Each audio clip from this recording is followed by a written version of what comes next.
For 30 years, America listened to one of the calmest voices in music. A voice that felt safe. A voice that slowed you down.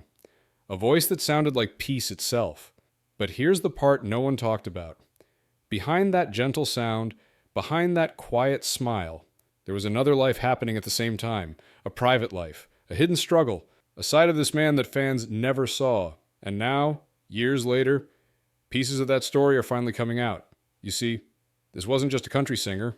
This was a man balancing fame on one side and a completely different world on the other. And once you understand what he was carrying, you'll never hear his songs the same way again.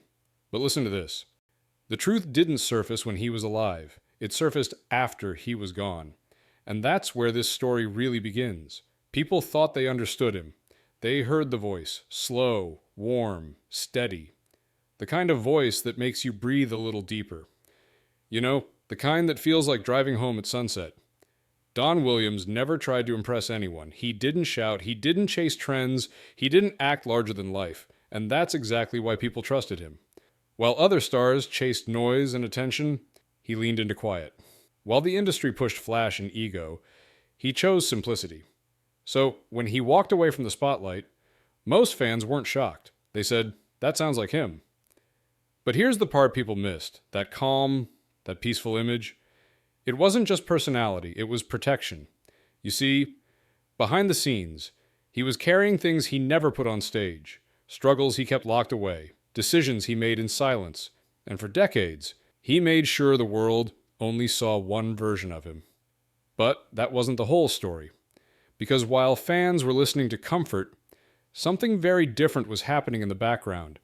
And once you hear what he was really dealing with, it gets heavier, much heavier.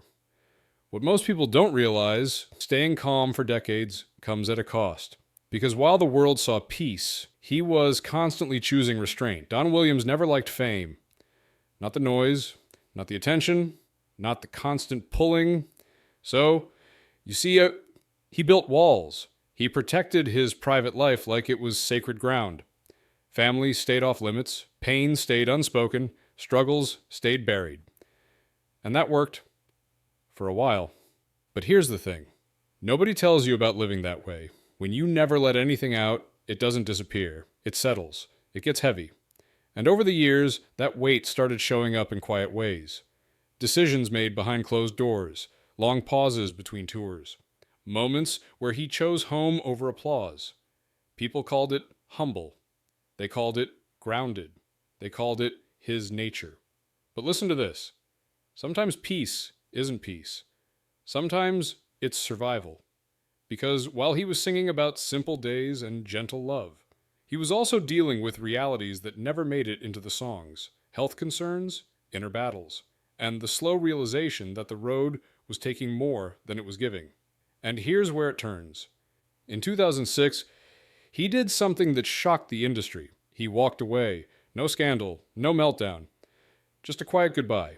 But that decision wasn't as simple as it looked. Because even when he stepped away, the story wasn't over. Not even close. Because the reason he left was about to pull him back in.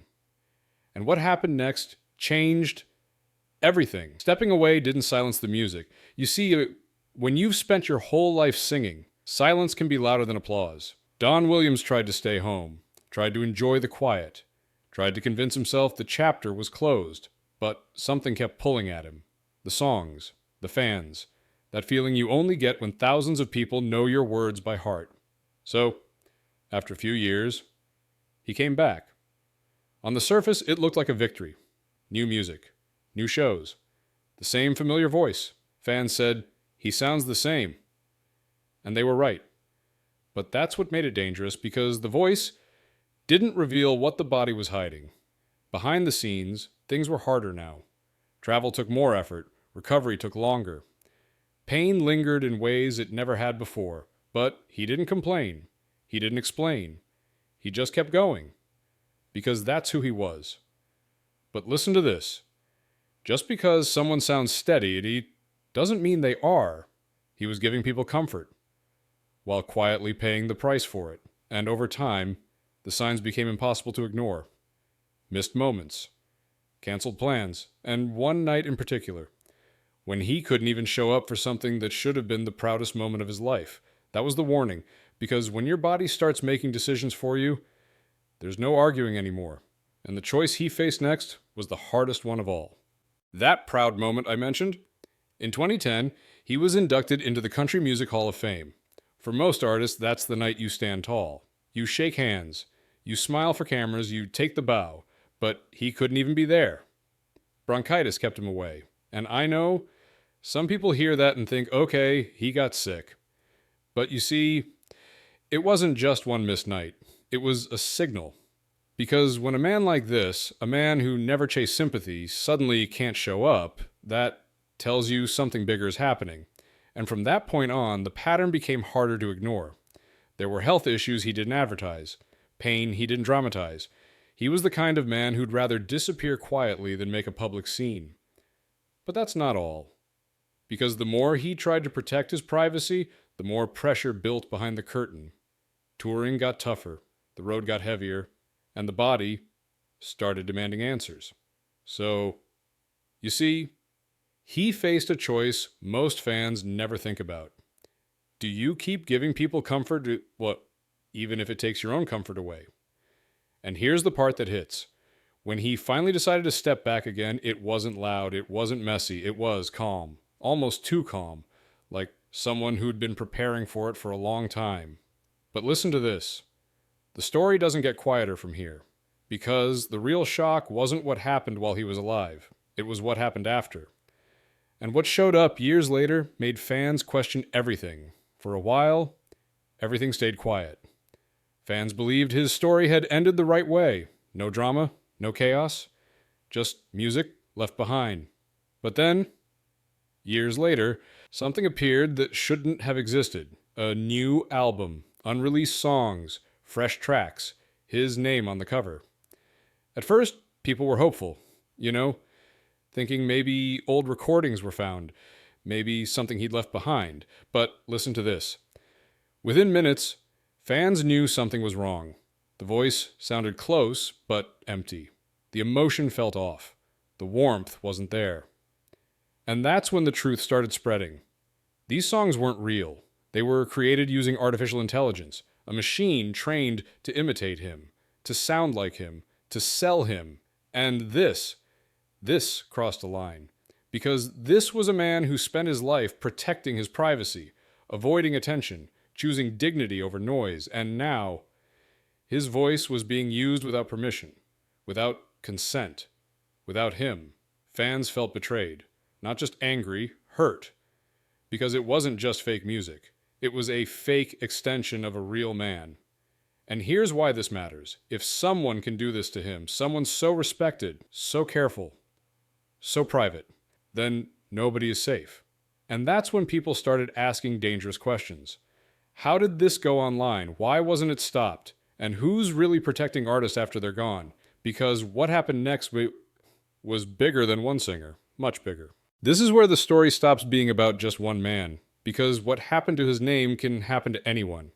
You see, when an artist is gone, they can't speak up, they can't say no, they can't protect what they built, and that silence, it's being exploited. Technology doesn't care about dignity, it doesn't care about intent, it only cares about replication.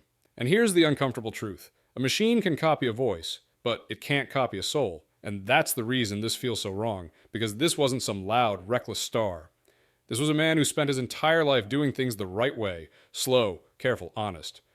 So, you see, when his voice was dragged back into the spotlight without him, it wasn't innovation, it was erasure. It blurred the line between memory and manipulation, between tribute and theft. And once that line disappears, everything changes, because fans start questioning what's real.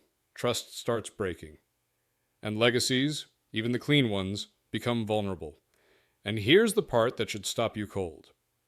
If this can happen to someone who avoided chaos his whole life, what chance does anyone else have? That's why this isn't just about music anymore. It's about respect, about consent, about where the line should be. And if we don't decide that now, someone else's legacy will be next. At the end of the day, this wasn't just about a voice. It was about a man who chose peace in a loud world. A man who lived carefully and left quietly. And now, his story is asking us something. If a legacy built on honesty can be copied, altered, and reused, then what does real even mean anymore?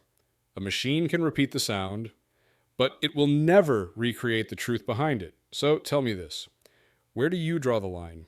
Drop your thoughts in the comments, and if stories like this matter to you, subscribe. Because some voices deserve to be remembered, not rewritten.